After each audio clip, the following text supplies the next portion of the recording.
Olá, eu sou Rafael Arosa, sou professor de Geografia no Colégio de Aplicação da UFRJ e a gente vai conversar aqui nessa videoaula sobre o processo de industrialização no Brasil, né? A industrialização brasileira. A gente vai analisar o histórico, né, a evolução da industrialização, né, do setor industrial no Brasil, os impactos sociais, econômicos e, sobretudo, os impactos na organização do território brasileiro, a organização espacial do fenômeno industrial no Brasil, né? Então, acho que um primeiro ponto que a gente tem que conversar é o seguinte: é muito comum, né, a gente adjetivar a industrialização no Brasil como uma industrialização que foi tardia, né? Uma industrialização que ocorreu tardiamente se comparado com o processo de industrialização ocorrido em países centrais, ricos, desenvolvidos do sistema capitalista, né? Então é claro que o Brasil não se industrializou ao mesmo tempo, não iniciou a sua industrialização no mesmo momento que países como Inglaterra, como Alemanha, como França, como Estados Unidos, como Bélgica, o próprio Japão. O Brasil se industrializou depois, né? A gente começa a ter um processo de industrialização mais significativo no Brasil a partir, sobretudo, dos anos 1930, certo? Bom, se foi um processo tardio, a gente teve também como consequência disso um processo que foi acelerado, né? Então, em alguns períodos da nossa história econômica, a gente teve uma industrialização que foi muito acelerada, muito com indução do Estado, com fomento do Estado, e o fato de ser acelerada trouxe alguns problemas, né? Em primeiro lugar, porque a industrialização ela tem como consequência, tem como um efeito a urbanização. E uma industrialização muito acelerada acabou levando também a uma urbanização muito acelerada. Crescimento de cidades, migrações, né, para as principais cidades com o setor industrial. E isso gera problemas urbanos, né? Que a gente pode discutir isso em outro momento, em outra aula. Mas a questão de falta de moradia adequada, de infraestrutura de saúde, de habitação, de saneamento básico, em grandes cidades, isso tudo é uma consequência, de certa forma, também de um processo de industrialização que foi feito de forma muito acelerada e muito concentrado também em algumas cidades, sobretudo no primeiro momento. Essa industrialização acelerada, ela também foi queimando etapas. Por quê? Porque não foi fruto de um planejamento bem feito, para ser feito de forma parcial, né, esse processo, e muitas vezes criando dependências. Ou seja, às vezes a gente tinha, por exemplo, um tipo de indústria aqui no Brasil, mas que dependia de peças, de máquinas, de algumas matérias-primas, que de repente a gente não tinha aqui no Brasil. Então a gente precisava importar, né? Então isso acabava criando dependências nessa industrialização feita de forma acelerada, no caso brasileiro. Bom, o Brasil, eu falei aqui que começou a se industrializar mais a partir do século XX, década de 1930, que a gente passa a ter um projeto nacional mesmo de desenvolvimento do setor industrial, um projeto de governo, procurando fazer com que a gente passasse a ter uma sociedade cada vez mais urbano-industrial, mas isso não quer dizer que a gente não tinha indústrias antes, né? A gente teve, sim, principalmente no final do século XIX, a gente tem algumas iniciativas de algumas indústrias, sobretudo de bens de consumo não duráveis, indústria de tecido, indústria de roupa, indústria de vela, de sacas. Então, alguns bens, né, que eram básicos para aquela sociedade, né, no final do século XIX, já eram produzidos em indústrias de uma pequena burguesia nacional que havia aqui no Brasil, sobretudo no eixo Rio-São Paulo. Ao longo do início do século XX, também ali as primeiras décadas, de 1910, 1920, a gente passa a ter uma indústria de cimento, por exemplo, de vidro. Então, começa a ter um pouco mais de indústria já na década de 1920. Mas só mesmo a partir de 1930, na chamada Era Vargas, que a gente vai ver, é que a gente tem um projeto mesmo de indústria para o Brasil, de desenvolvimento do setor industrial, com um fomento, inclusive, com incentivo por parte do governo, né? Essas indústrias que a gente tinha ao longo do século XIX, poucas, são iniciativas muito pontuais, né? A gente fala, muitas vezes tem um termo que são surtos industriais. Em algum momento ali ao longo do século XIX, fica mais difícil por uma questão internacional de importar um determinado tipo de bem e, visando substituir essa importação, passa a ter o desenvolvimento de alguma fábrica para produzir aquele produto simples de bem de consumo não durável aqui no Brasil. Então existem algumas iniciativas, alguns surtos industriais. Tem um homem muito importante que foi aqui para a história da indústria brasileira no século XIX, que é o Barão de Mauá, né, o chamado Barão de Mauá. Ele vai construir os estaleiros Mauá, né, vai construir navios aqui no Brasil, no Rio de Janeiro, vai também construir uma ferrovia em Petrópolis. A gente teve também lá em São Paulo o descendente italiano, o Matarazzo, né, Francisco Matarazzo, que vai também usar o capital que ele acumula com a atividade do café, a atividade cafeeira, e vai passar a investir também em indústrias. Então, algumas indústrias de bens de consumo não duráveis, lá em São Paulo, proveniente de um capital que foi investido, né, que foi acumulado a partir da atividade do café. Então, e ao longo do início do século XX também, outras pessoas dessa burguesia cafeeira, né, que ganhavam dinheiro com a exportação de café, a produção e exportação de café, passam a, principalmente com a crise do café, com o valor do café no mercado internacional diminuindo, a gente vai falar um pouquinho sobre isso ainda, passam a usar, a investir, né, em setores da indústria, setores industriais, para tentar movimentar o seu capital, né? Então,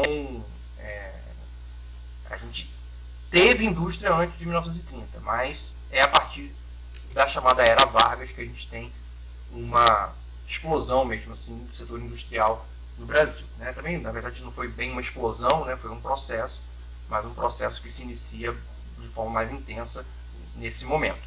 Então, é importante lembrar um pouquinho sobre o contexto que o mundo estava e que o Brasil estava, né, o cenário internacional nesse momento. Em primeiro lugar, a gente teve a Primeira Guerra Mundial entre 1914 e 1917, em que países da Europa, principalmente, estavam envolvidos ali na guerra, que eram compradores do café brasileiro, eram importadores do café brasileiro. No momento de guerra, né, uma guerra mundial, eles vão importar muito menos café do Brasil. Então o Brasil passa a ter uma dificuldade de exportar esse café. Depois que a Primeira Guerra Mundial acaba, ao longo dos anos 20, tem uma concorrência cada vez maior do café brasileiro, né? Então, por exemplo, a Colômbia passa a ser uma grande exportadora de café, também ao lado do Brasil. Passa a haver, inclusive, críticas em relação ao café brasileiro, que os vendedores brasileiros misturavam café com outras coisas, não era um café tão puro, tão de boa qualidade. Então, começa a haver uma concorrência para a indústria, para a produção cafeira no Brasil. O valor do café ele diminui, né? Porque com a concorrência, a maior oferta, a produção de café no Brasil é muito grande, passa a ter um valor menor. Inclusive, existiu por muito tempo, na verdade, iniciativas de governos, até depois da Era Vargas, durante a Era Vargas, de queimar café propositalmente, porque era tanto café produzido que valia a pena, às vezes, queimar o café para diminuir a quantidade de café no mercado, para tentar valorizar, né? Para aumentar o valor, né? Lei da oferta e da procura aí funcionando, né? Então, um menor consumo do café depois, ao longo da Segunda Guerra Mundial, né? E estamos falando lá de 1939, já estamos aí na Era Vargas, até 1945. Então, durante a Segunda Guerra Mundial também uma dificuldade de vender esse café para países que estavam envolvidos na guerra. E também durante a crise de 1929, a grande crise econômica, né? A queda da Bolsa de Valores de Nova York, vai influenciar vários países do mundo. Os países industrializados da Europa vão sofrer com isso, vão também passar a comprar menos café do Brasil. O Brasil dependia muito da exportação de café. No final dos anos 20, por volta de 70% das exportações brasileiras eram de café. O Brasil era um país agrário exportador, extremamente dependente da exportação de bens primários, sobretudo do café. Tá? Hoje o Brasil ainda é um país muito forte nessa área de exportação de bens primários, mas não o café necessariamente, né? Também exportamos café, mas exportamos muito mais carne, soja, minério de ferro, etc. Bom, então, um cenário econômico que prejudica a questão do consumo de café internacionalmente ou desvaloriza o café brasileiro por conta de concorrências. Isso significa que a produção cafeira no Brasil passa a ser não tão lucrativa como foi anteriormente, né? Então, pessoas que eram donos de terra, uma burguesia cafeeira, passam uma parte a usar o seu capital para investir em outro setor que pudesse ser lucrativo. E aí vem o setor industrial, certo?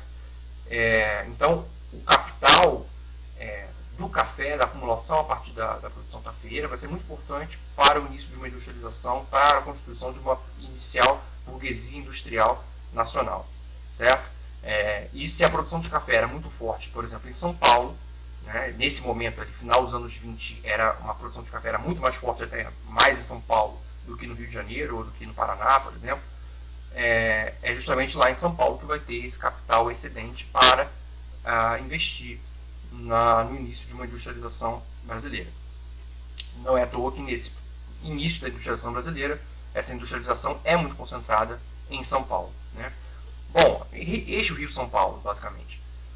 A gente tem também, nesse contexto internacional, uma menor oferta de produtos industrializados que o Brasil importava. O Brasil era dependente de importar roupa, tecido, máquinas, peças, né, vários tipos de bens industriais. O Brasil importava, seja dos Estados Unidos, seja da França, seja da Inglaterra.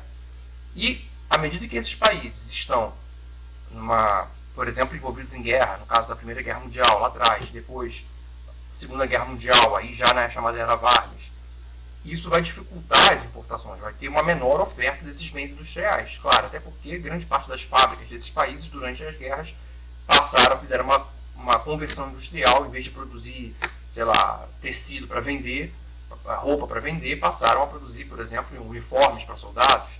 Em vez de produzir, sei lá, rádio, passam a produzir bens que vão ser usados na guerra, né? Então, há um foco aí, né, para a indústria europeia, nos Estados Unidos, no período de guerra, para produzir bens que eram importantes para aquele momento ali, para aqueles conflitos. Então, há uma dificuldade de importação de certos bens aqui no Brasil e há, então, um interesse em fazer uma política de substituição de importações. Quer dizer, passar a produzir aqui no Brasil aquilo que antes era importado.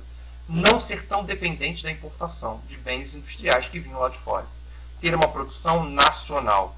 Então, esse sujeito que está aí na foto, que é o Getúlio Vargas, ele é presidente, né, do Brasil a partir de 1930, tem uma revolução aqui, tem um momento de instabilidade político, né? O Brasil, nesse momento, era o Brasil República, né? E a chamada Primeira República, né, uma primeira fase da nossa República, de 1889 até 1930, chamada República Velha, ou Primeira República, ela se encerra aí, né?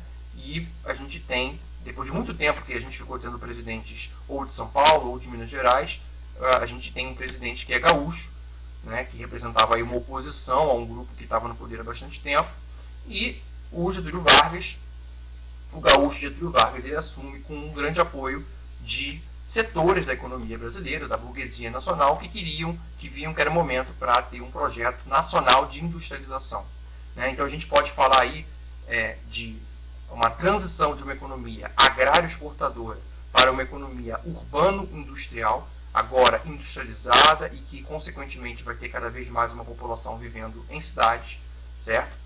A gente tem uma política de substituição de importações, produzir nacionalmente aquilo que antes era importado, diminuir a dependência da importação de bens industriais, certo?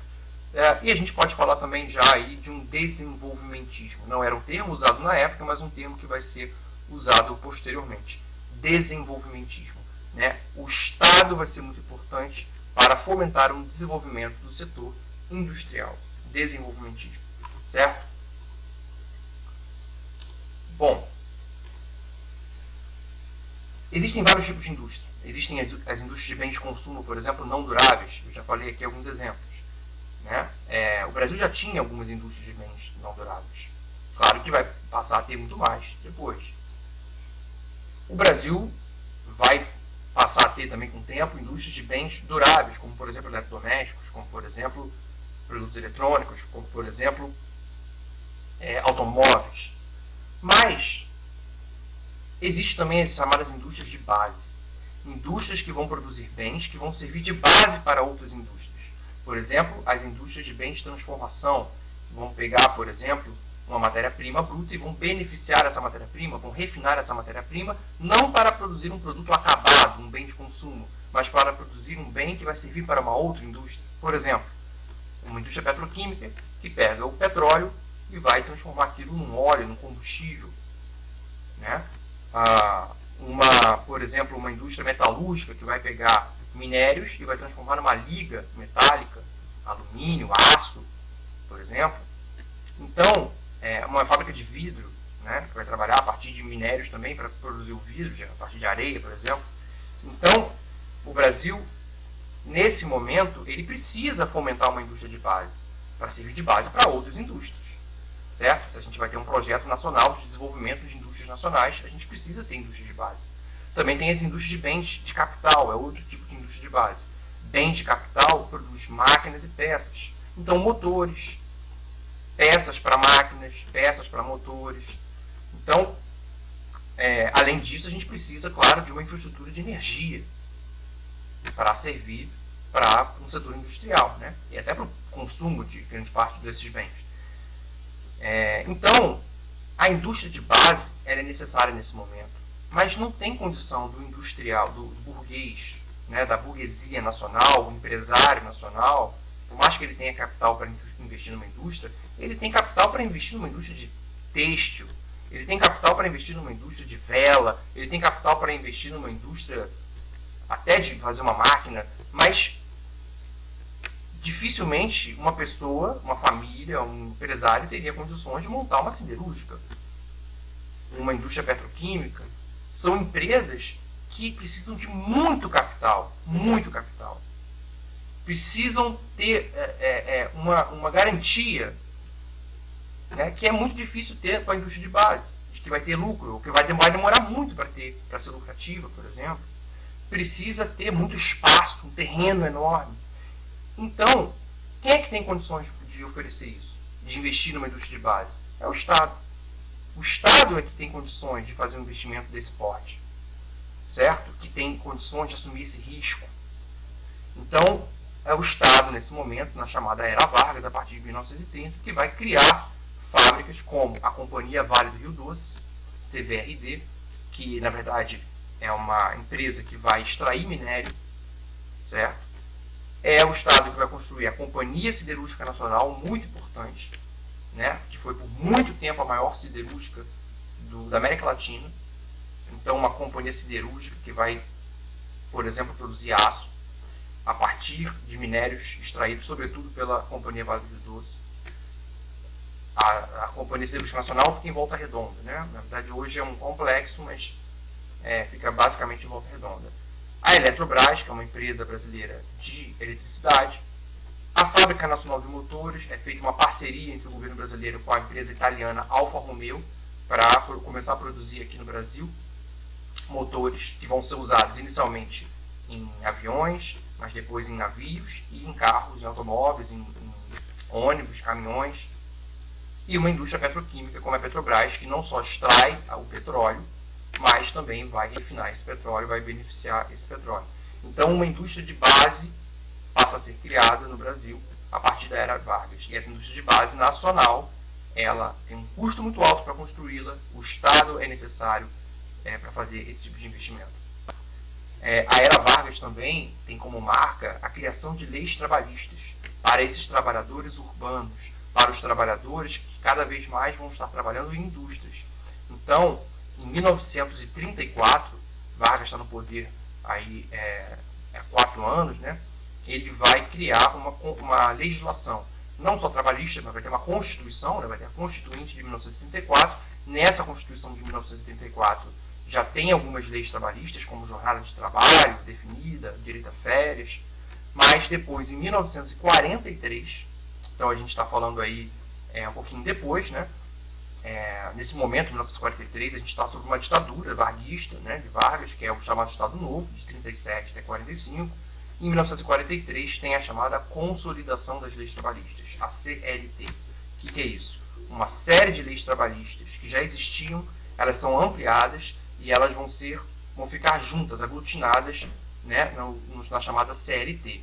Então, a gente vai ter um fortalecimento dessas leis trabalhistas. A gente vai ter uma junção de leis trabalhistas junto com o restante da legislação brasileira, né, da Constituição brasileira. Essa promulgação dessas leis trabalhistas consolidadas vai ser feita em 1943 no estado de São Januário, no Rio de Janeiro. O estado pertence ao Clube Vasco da Gama, que naquele momento, tem até uma foto aí, Bangu, Organização Operária, saúda o presidente Vargas, né? Bangu, nome de um bairro aqui da Zona Oeste do Rio de Janeiro.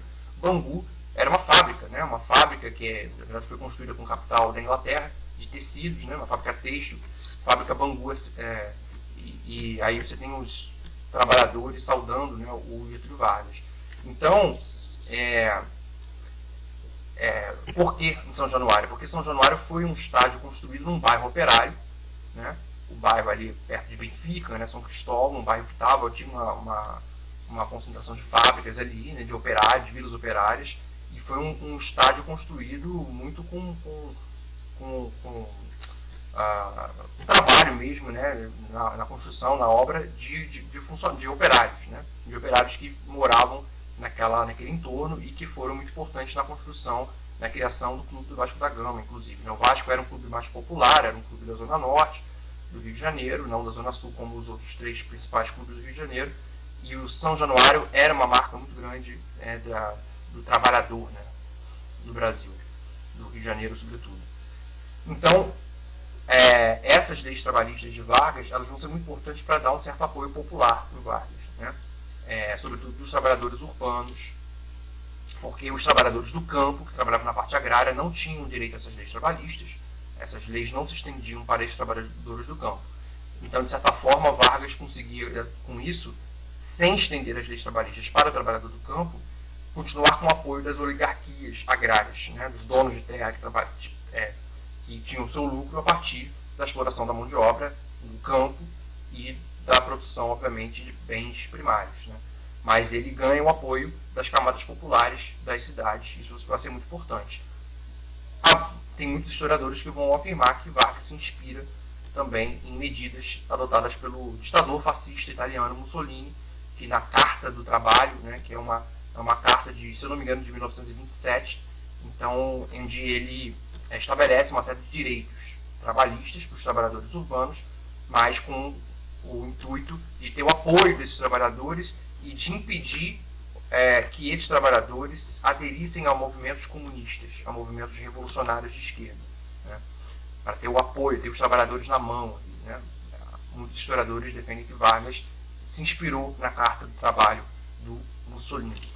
Bom, e aí a gente pode fazer um paralelo com os dias de hoje, né? Muita gente critica hoje a existência da CLT porque ela seria uma legislação rígida, uma legislação que muitas vezes a Justiça do Trabalho, né, processa empresas e tal, e dando muitos direitos para os trabalhadores. Então há uma luta aí de certos setores do Brasil para flexibilizar mais as leis trabalhistas. A gente teve recentemente uma flexibilização das leis trabalhistas e há muita gente que quer que acabe a tal da CLT, que é um regime de trabalho aí contratual que é importante para uma série de seguranças e direitos dos trabalhadores. Então é um tema que a gente não tem como entrar agora, mas é importante saber que assim, essas leis trabalhistas elas existem até hoje e uma série de trabalhadores no Brasil não tem direito, não tem carteira assinada, não tem essas leis trabalhistas porque estão na informalidade ou estão com regimes de trabalho precários, flexibilizados, sem ter muitas garantias, né?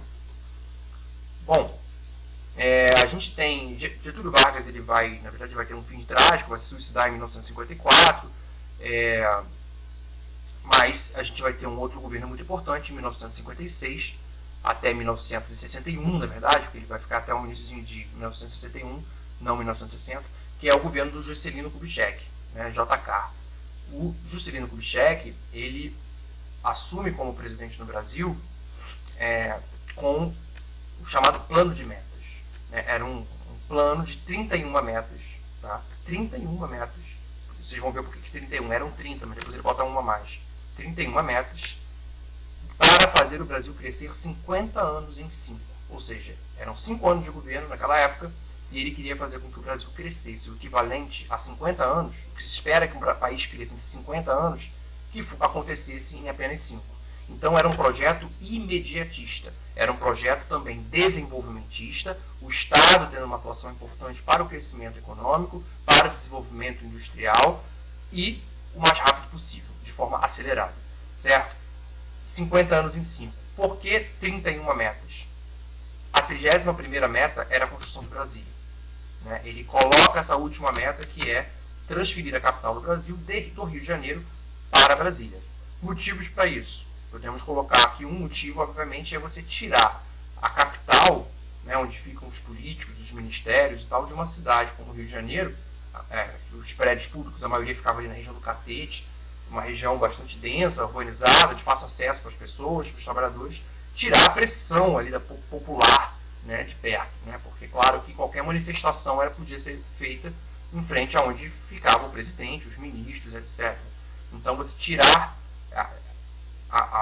os políticos da onde havia uma pressão popular e midiática maior também, levando para uma cidade, Brasília no caso, que foi construída, né, um distrito federal que foi construída, a cidade de Brasília planejada, onde não havia gente morando, né, então vão ter, na verdade, os trabalhadores, né, vai ser uma cidade construída e muito desigual, porque você vai ter os trabalhadores, os operários que vão migrar para lá para trabalhar e vão ficar depois da construção de Brasília, dos prédios todos, morando em situação precária, né, porque salário baixo, e ao mesmo tempo você tinha, claro, todas as famílias dos políticos, etc., que vão, os técnicos, os funcionários públicos, vivendo também em Brasília com um salário muito maior. Então, Brasília é construída muito rapidamente e ele consegue, vamos dizer assim, inaugurar a cidade de Brasília, a nova capital, nesse período aí que ele ficou como presidente, né?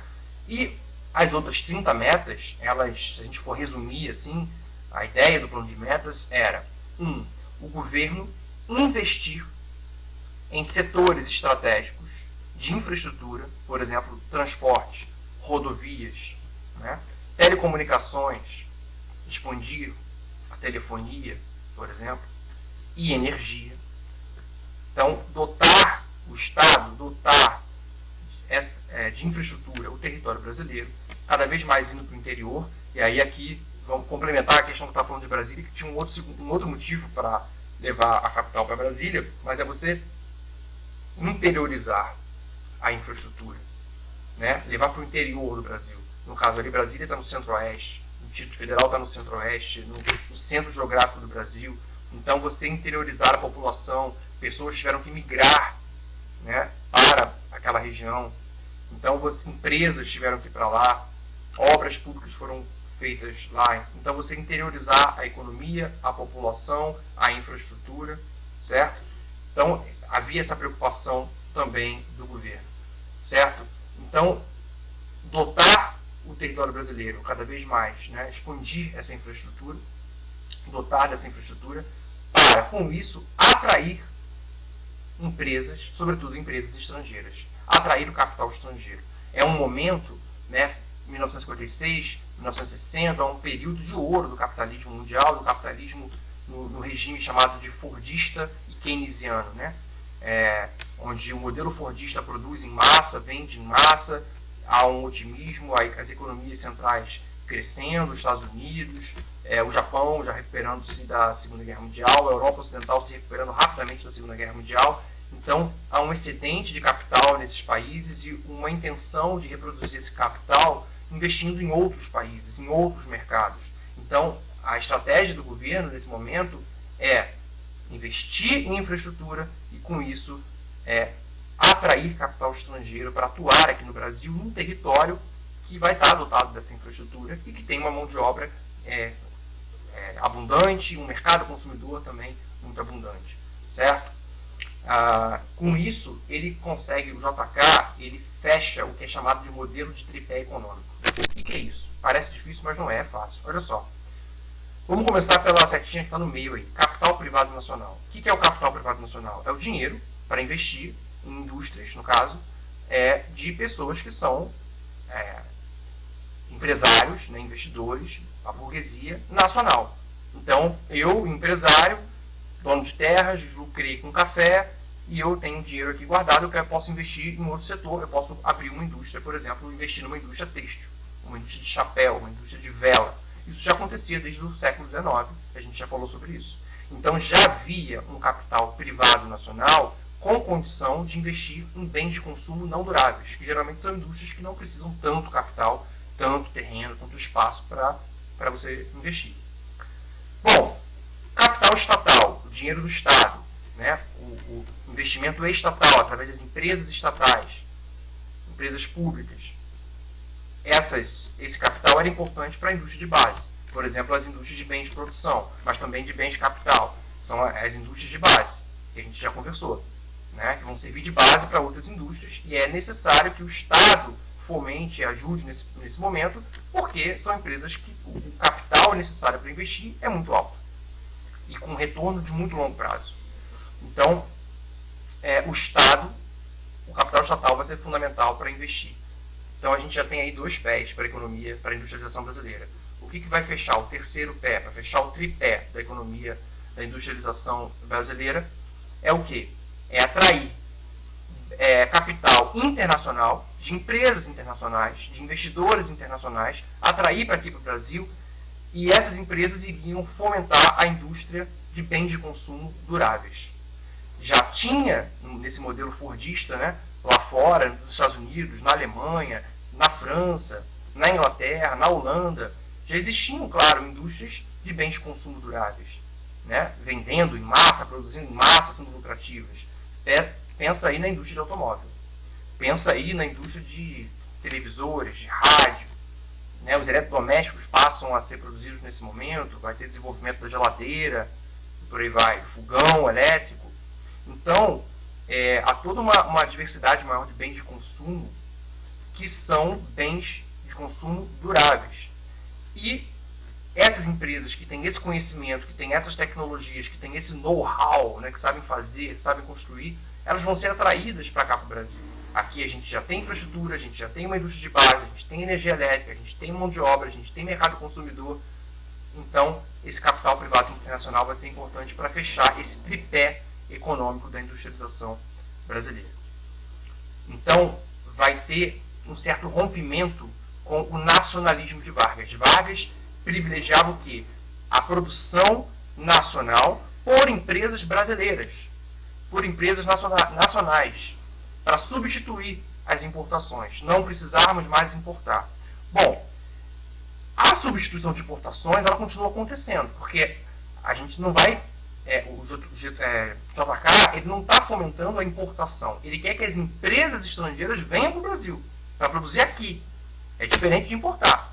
Mas o JK, diferente de Getúlio Vargas, ele está incentivando para que empresas estrangeiras venham para cá. Então há uma internacionalização da economia brasileira. Há uma entrada de empresas multinacionais de bens de consumo duráveis. É muito comum o exemplo das indústrias automobilísticas, né? De automóveis. Não só de carros, na verdade, mas de caminhões, de ônibus. Então há um investimento muito forte também no rodoviarismo, no sistema rodoviário, né, para fazer esse transporte, por exemplo, de pessoas e de mercadorias entre cidades diferentes ou entre estados diferentes, regiões diferentes, através de caminhões e de ônibus.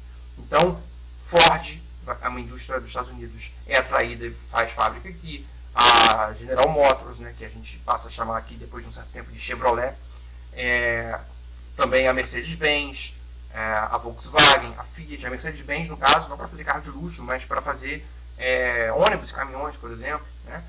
Eletrodomésticos, a Philips vai ser muito importante nesse momento. A General Electronics, né, que era uma empresa, ainda existe hoje, mas é uma empresa não tão mais relevante como já foi, mas era uma empresa muito relevante. Nesse momento a gente ainda não tem as empresas asiáticas atuando aqui, isso vai ser uma coisa bem mais recente, mas a gente tem essas empresas que vão ser muito significativas. Elas vêm para cá num período de um espaço de tempo muito curto, passam a produzir aqui no Brasil, certo?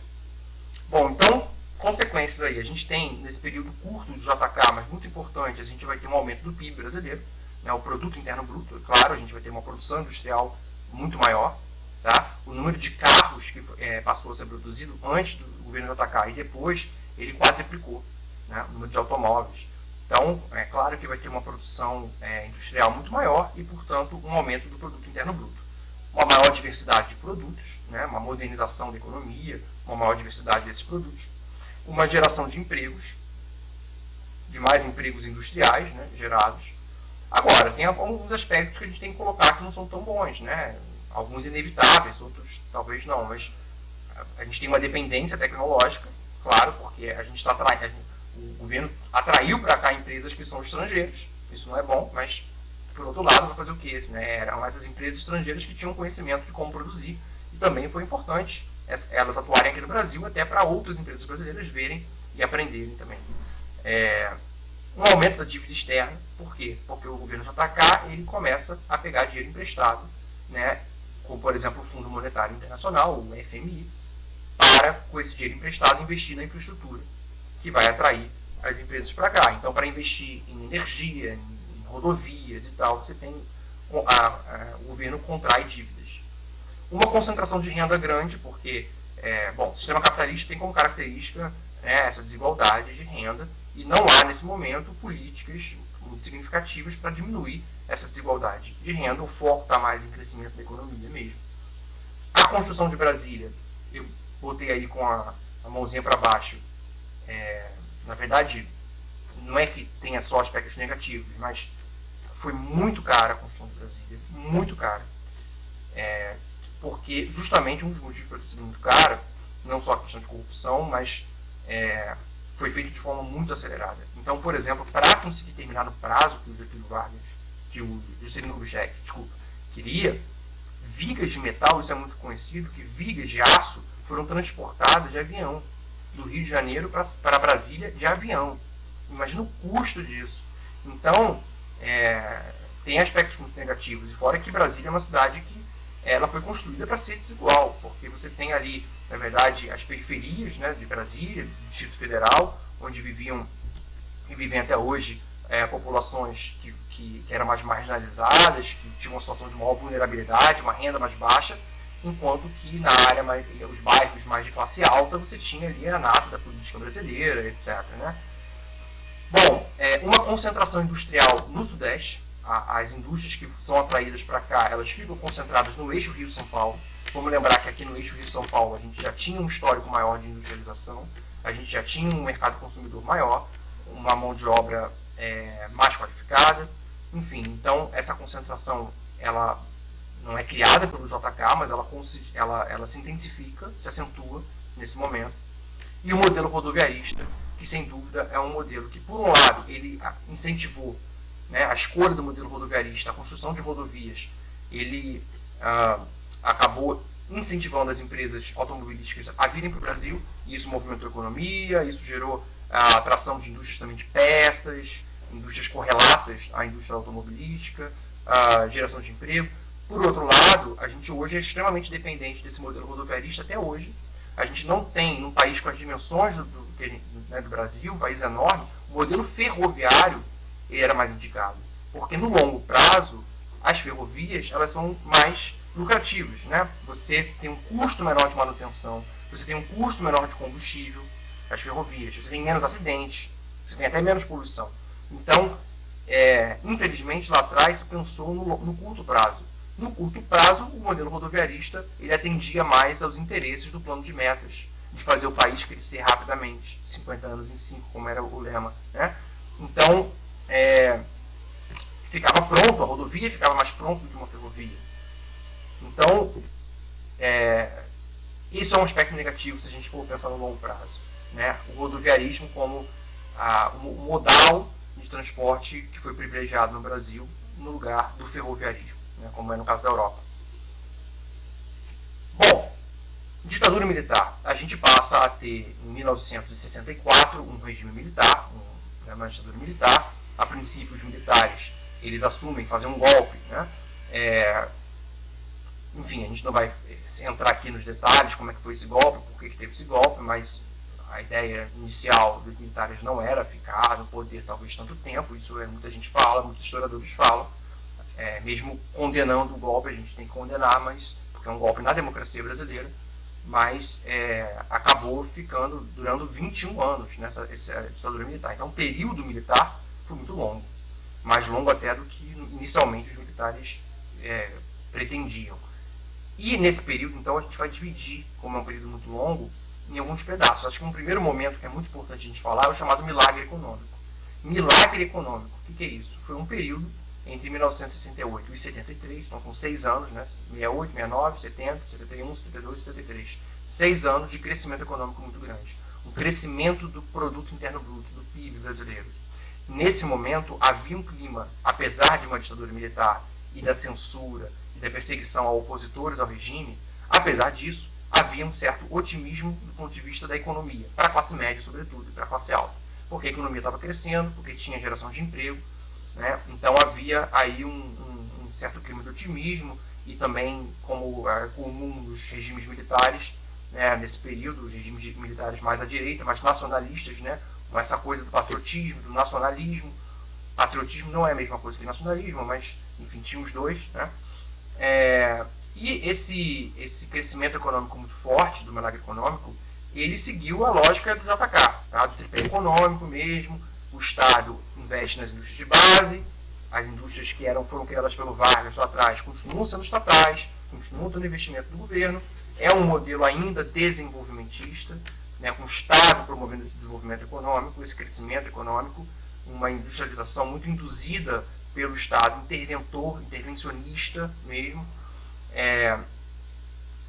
um investimento forte em infraestrutura por parte do Estado, avançando no modelo rodoviarista lá do JK, avançando na expansão de infraestrutura de energia, e com isso atraindo o capital internacional, atraindo as empresas estrangeiras para investir aqui no Brasil. É um momento, de novo, de crescimento econômico internacional, é um período que a gente chama de os anos dourados do capitalismo fordista e keynesiano, né? É um período, portanto, de intenso crescimento econômico, tá? O que vai acontecer é que após esse momento, após o milagre econômico, ao longo dos anos 70, em 1973, a gente começa a ter uma instabilidade econômica no mercado internacional. Então, é a crise do chamado modelo fordista, as empresas já não lucrando tanto lá fora, não tanto com tanto capital sobrando, né, excedente de capital para investimentos. A gente tem, vai ser a transição que vai se dar ao longo do tempo, né, do modelo fordista para o modelo neoliberal, para o modelo toyotista, né, o pós-fordista, aquele modelo de Estado interventor que gasta muitos gastos públicos, o modelo keynesiano, e o Estado de bem-estar social também, né, com direitos trabalhistas, com políticas sociais, ele vai ser colocado em xeque, né, na Inglaterra, né, no Reino Unido, nos Estados Unidos, com Ronald Reagan nos anos 80, enfim. Então, na Europa, de uma forma geral.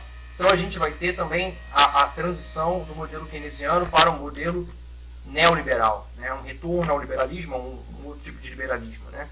Então, esse período de transição é um período de instabilidade, e aquele capital que entrava internacional no Brasil, ele diminui, ele passa a não entrar tanto.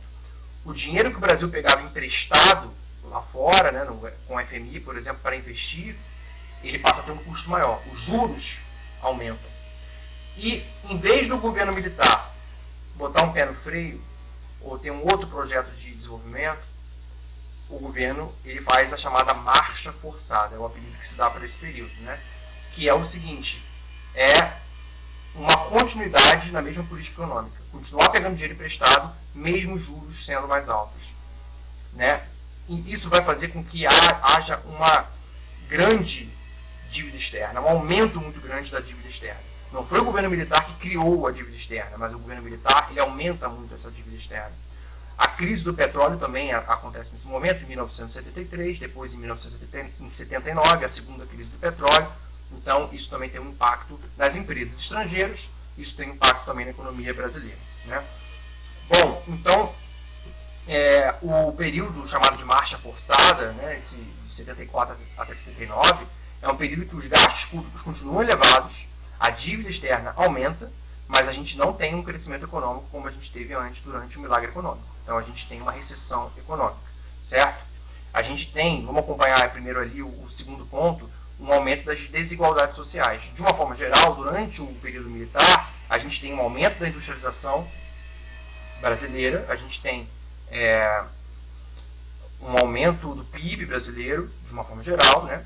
Mas as desigualdades elas são muito elevadas, né? A gente tem uma pequena parcela da população que aumenta muito a sua renda e uma grande parcela da população que, na verdade, tem o seu poder de consumo muito reduzido.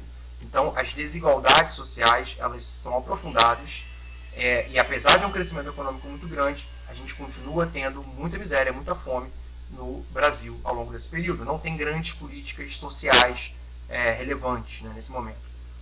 Bom, importante a gente falar, nesse momento do governo militar, uma outra característica são os investimentos agora, não apenas no eixo Rio-São Paulo, mas investimentos que vão ser importantes para uma certa industrialização na região norte, sobretudo no estado do Amazonas. Sobretudo, não apenas.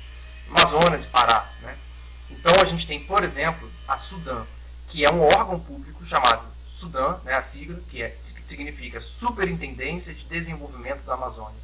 É um órgão público para ajudar, né, a fomentar, na verdade, a industrialização e a economia da região norte, com obras públicas, com propaganda para atrair empresas para a região norte, por exemplo. Né? Então, existe não só a Sudan criada, tem a Sudene também, que é a Superintendência de Desenvolvimento do Nordeste. A Sudene passa a ter uma importância maior, mais nos anos 90 e 2000, mas nesse momento, sobretudo no final dos anos 70 e início dos anos 80, a gente tem uma importância muito grande da Sudan para desenvolver a região norte. A gente tem o projeto Carajás, projeto Grande Carajás, né, que ele é projetado nos anos 70, passa a entrar em vigor ali na transição dos anos 70 para os anos 80, já o final do governo militar. Mas o que é o projeto Carajás? Isso é muito importante. Carajás, uma serra do Carajás, né, uma serra no estado do Pará, enorme, é a maior área de extração de minério de ferro do mundo. A maior mina de ferro do mundo fica lá. Então, na verdade são várias minas, né? Mas, enfim, um complexo ali de uma serra inteira que tem extração de minério de ferro, e não só ferro, mas tem outros minérios também, mas o ferro é o principal. O Brasil hoje é o maior exportador de ferro do mundo. A principal empresa que explora esse ferro é a Vale, né? Que antigamente era Vale do Rio Doce. Por que Vale do Rio Doce? Porque Rio Doce é um rio que fica em Minas Gerais. A companhia Vale do Rio Doce é criada para atuar em Minas Gerais, nas Minas Gerais, né? No Sudeste. Mas a Vale do Rio Doce, ela passa a atuar também na região norte, e ela vai ser privatizada lá nos anos 90, a gente já vai falar sobre isso, e a partir do momento que ela é privatizada, ela passa a se chamar Vale, porque não tem sentido ficar com o nome Vale do Rio Doce, porque ela não atua só no Rio Doce. Na verdade, a maior parte do seu lucro vem da exploração em Carajás, que fica no norte, fica no Pará, né, no estado do Pará. Então, é um projeto muito grande de mineração lá. Vai ser construída também uma ferrovia, né, a ferrovia Carajás, que vai levar o minério de ferro da região do Carajás até o Maranhão para exportar pelo porto lá de Itaqui, né, perto de São Luís.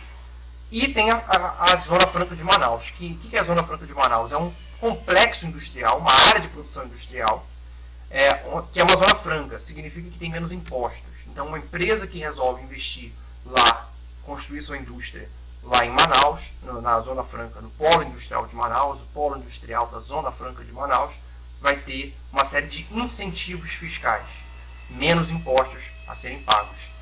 Tem que fazer o cálculo se vale a pena isso ou não, porque fica em Manaus, então tem uma distância em relação à maior parte do mercado consumidor brasileiro, que está na região sudeste, sul, sudeste, litoral do nordeste, mas existem muitas empresas que foram para lá, produção de notebooks, hoje em dia de tablet, de celular, muito forte lá. No passado, produção de videogame, produção de CD, também quando tinha muita produção de CD no Brasil, nos anos 90, e produção de motos também. Então tem alguns setores aí industriais que são muito fortes lá na Zona Franca de Manaus. Então há uma certa desconcentração industrial nesse momento, pela primeira vez, políticas públicas para levar desenvolvimento industrial, indústrias, para outra região que não o eixo Rio-São Paulo. Né? Aí está aí uma imagem, olha, produzido no Polo Industrial de Manaus, conheça a Amazônia. Esse símbolo aí dessa gaivota e esses dizeres encontrado até hoje em produtos eletrônicos, aparelhos de DVD, algumas coisas assim que ainda são produzidos lá nessa região de Manaus, né? Bom, aí está uma foto para mostrar para vocês aí da Serra de Carajás, né? Olha a mina de Carajás, a indústria, a ferrovia, né? A ferrovia do Carajás. Muito importante também a rodovia, na verdade a Transamazônica, que não está concluída até hoje, mas tem um projeto do governo militar de construir uma grande rodovia a chamada Transamazônica, cortando ali toda a região norte, indo na verdade até João Pessoa, no Nordeste. Essa obra não está terminada, é muito difícil, muito caro construir uma rodovia como essa e tem um impacto ambiental também muito grande. Que as rodovias na floresta amazônica, essas rodovias elas acabam fomentando, facilitando o processo de desmatamento. Bom, pessoal, então a gente fica por aqui. Hoje a gente falou aí até o final do governo militar e na próxima aula eu vou falar sobre esse processo de industrialização no Brasil mais recente, né? O projeto neoliberal no Brasil, os anos 90, os anos 2000. A gente vai falar um pouco sobre como é que está a situação da industrialização no Brasil nos dias de hoje, tá bom? Obrigado e até a próxima aula. Dúvidas, coloque aí no comentário. Um abraço.